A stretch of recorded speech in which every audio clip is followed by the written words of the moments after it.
Bonjour et bienvenue pour cette série d'émissions sur la genèse de la création de la bande dessinée Le Panthéon, une bande dessinée dessinée par Mika Sugar et scénarisée par votre humble serviteur, une bande dessinée co-créée et qui appartient à 50-50 à Mika et à moi. C'est une collaboration main dans la main. Nous fabriquons cette BD avec beaucoup de passion et d'énergie et on l'espère avec un intérêt pour vous et on espère que ça vous plaira. Vous êtes déjà des centaines et merci beaucoup à avoir souscrit à la campagne et merci à tous ceux qui font vivre cette bande dessinée et qui en font un succès. On a l'intention et l'ambition d'en faire la plus belle bande dessinée qui soit, que chaque page soit plus belle que la précédente et d'avoir un contenu magnifique, aussi beau que les couvertures et d'avoir une qualité tout au long de l'épisode. Dans cette série d'émissions qui vous raconte la genèse de ce projet, nous avons parlé dans le premier chapitre de la rencontre entre Mika et moi-même. Dans le deuxième chapitre, nous avons parlé des influences qui ont été les nôtres pour créer cette bande dessinée. Dans le troisième chapitre, nous avons parlé du processus de création et dans ce quatrième chapitre nous allons parler des personnages. Qui sont les personnages de cette bande dessinée? Vous avez vu à quoi ressemblait et vous pouvez le voir si vous ne l'avez pas encore vu ce projet, puisque nous avons des pages en ligne, nous avons les premières pages en ligne avec donc ces deux personnages principaux, les deux protagonistes de l'histoire. Elles s'appellent Jeanne Batignolles et Louise Montsouris. Jeanne Batignolles, c'est la blonde et Louise Montsouris, c'est celle qui ressemble un peu à Jean Grey avec cette chevelure de feu de rousse magnifique. On a voulu deux personnages féminins très forts, deux personnages badass. On a voulu des personnages qui n'ont pas besoin d'un homme pour leur montrer comment on se débrouille. On a voulu deux personnages complexes, très différents. Et nous allons parler un petit peu du processus de création de ces personnages et nous allons parler un petit peu de leur personnalité puisque ce sont vraiment deux personnages qu'on adore. On va d'abord parler de Jeanne Batignolles. Donc c'est celle qui a la casquette sur l'image et c'est celle qui est blonde. Elle travaille pour l'agence Montsouris, une agence de détectives privés qui s'occupe d'affaires privées, de retrouver des personnes disparues ou autres. Jeanne Batignolles, c'est un peu une badass, elle a un caractère un peu trempé, elle aime le whisky, elle aime les cigares et elle aime la bagarre. Elle est capable de tenir tête à quiconque, elle est assez costaud et elle sait piloter à peu près tout ce qui a des roues ou tout ce qui a un moteur, puisqu'elle peut piloter un zeppelin, une moto, etc. Elle est plus que compétente, c'est une femme indépendante, c'est une femme forte. En fait, le modèle de création de ces personnages, vraiment, il m'a été inspiré par ce qu'a fait Mark Millar dans certaines de ses séries, notamment Magic Order avec le personnage de Cordelia. Faire un personnage libre, un personnage cool, un personnage fun, un personnage où toutes les filles peuvent s'identifier, un personnage badass, un personnage principal, un personnage qui a aussi des petites failles, parce qu'il faut évidemment avoir cette forme de personnalité. On n'est pas sur des personnages totalement lisses, on est sur des personnages forts. Et je trouve que ce qu'a fait Mark Millar sur ce personnage de Cordelia, tout comme avec le personnage de Hit Girl, ou même dans Jupiter's Legacy, où il y a aussi des personnages féminins très forts, je trouve que c'est une bonne recette, et c'est quelque chose qui m'a très inspiré. Ce personnage, c'est un personnage attachant, c'est un personnage fort, c'est un peu le Barracuda de l'agence Tourisque, c'est-à-dire que elle peut tout réparer, elle peut tout construire, elle peut, elle est héroïque, elle a des belles valeurs, elle n'est pas facile, elle a son petit caractère, mais vous allez apprendre à la connaître et elle est particulièrement super sympa et moi je la trouve vraiment géniale.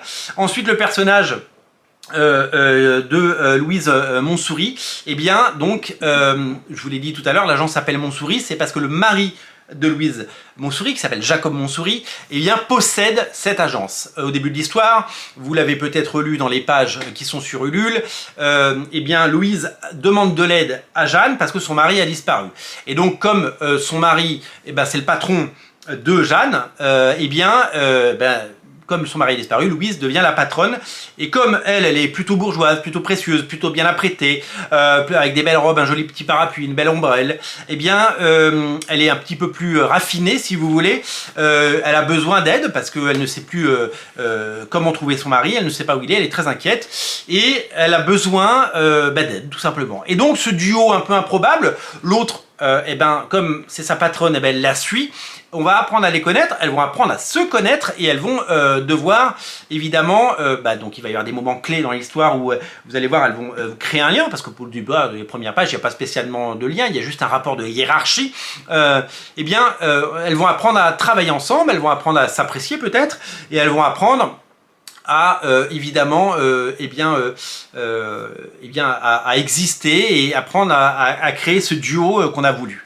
Donc c'est évidemment Mika qui a travaillé sur le côté sur le look des personnages et qui leur a donné ce look là et que j'ai trouvé super sympa. Elles sont évidemment sexy, ce n'est pas une bande dessinée érotique, c'est pas une bande dessinée de voyeur, c'est pas une bande dessinée où on a décidé de sexualiser à mort les personnages, on les a voulu sexy évidemment, mais vous ne verrez pas de scène de nudité, vous ne verrez pas de poitrine, vous ne verrez pas de paire de fesses. On n'a pas voulu aller de ce côté-là.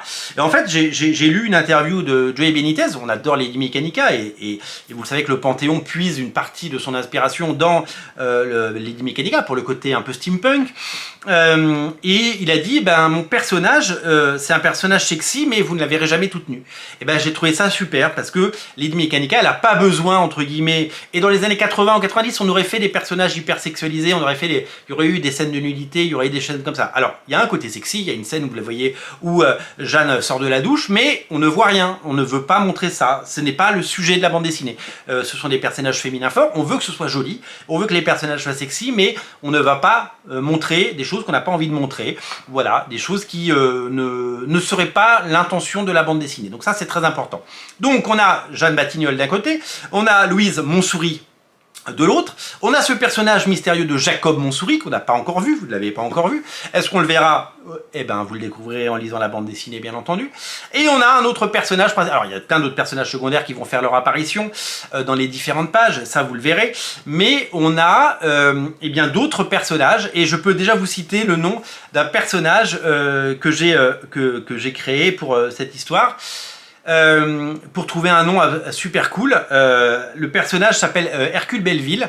Hercule Belleville, c'est un personnage qui va revenir dans l'histoire, je n'en dis pas plus pour le moment, vous le découvrirez, qui va avoir un très grand rôle.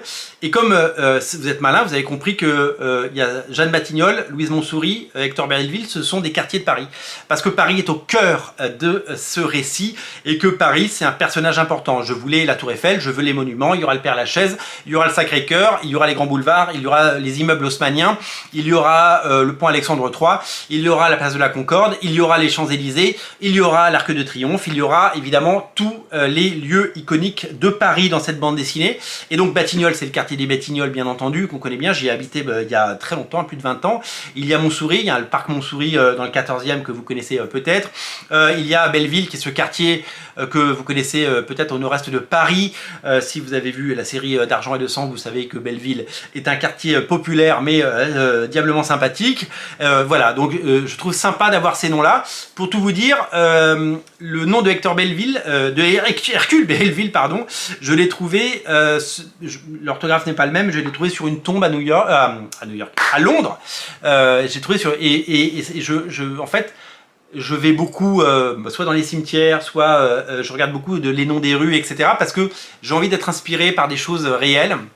Et donc, ça n'a pas la même orthographe, ce n'est pas la même personne, mais j'aime bien aller puiser des choses et je trouve qu'il y a des noms qui claquent et je trouvais qu'avoir des noms à consonance parisienne, eh bien, c'était plutôt intéressant. Voilà. Voilà pour les personnages, vous allez les aimer, vous allez les découvrir et vous allez, je pense, vivre de belles aventures avec elles. On va les rendre le plus sympathiques possible et on va faire en sorte que ces personnages soient à la hauteur de ce que représente cette bande dessinée. Et on met beaucoup de cœur là-dedans, on a mis un temps fou à trouver leur nom, à trouver leur personnalité, faire en sorte qu'elles soient à la fois attachantes et qu'elles soient super cool. et j'espère qu'elles vous plairont.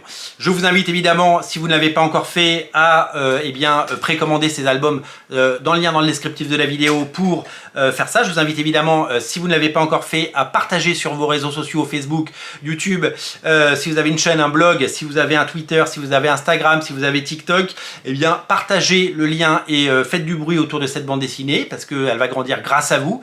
Et puis nous, on s'occupe d'en faire la meilleure bande dessinée qui soit et d'en faire une bande dessinée à la fois attachante et une bande dessinée super cool parce qu'on a très envie de vous offrir le meilleur. Merci aux centaines de personnes qui ont déjà précommandé cette BD et merci aux centaines qui vont le faire.